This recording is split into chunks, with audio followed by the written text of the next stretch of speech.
Sa akin, from Hong Kong, ang tanong, nagpaalam ba daw ako sa mga employers ko when I process my application papuntang Canada? Of course, opo, nagpaalam po ako.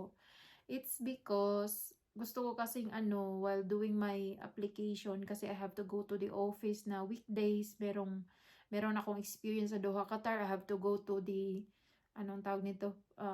Sa Doha, Qatar, diba? So I have to go process my, anong tawag dito ay? Police clearance. I have to go to the Qatar consulate in Hong Kong, and then weekdays lang po, wala pong weekend. So most of the consular offices po na nandun sa Hong Kong is ang bukas po, and when I search sa website is weekdays sila. So yun, I have to inform my employer sa Hong Kong para payagan nila kung lumabas ng weekdays. They have to set schedule, or para may at least man lang or lola to look after the child while I go out, and then ganun. So nagpaalam ako, tapos ang sabi ni ma'am sa akin na how much ko no ang salary ko dito sa Canada, dahil papantayan daw niya.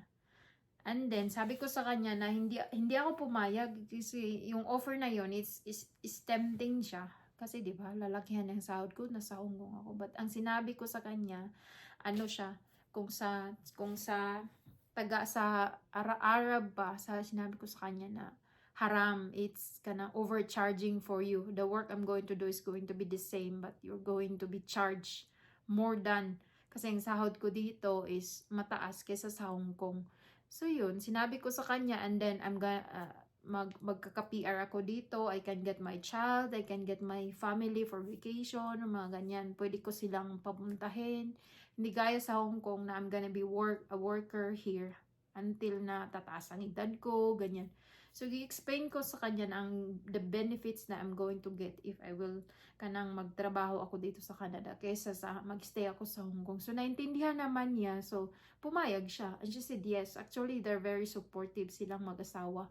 So, yun. I give my best sa work ko every day.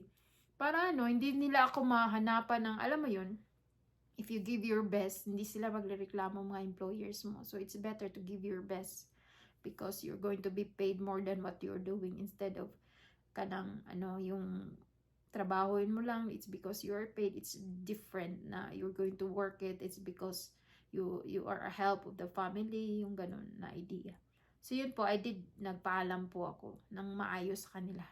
But, bago ko nagpaalam na sa akin ng lahat ng requirements ko, kinuha ko na lahat bago ako kaso hindi papayag. So, at least, I have it with me. Kompleto na. So, yun po.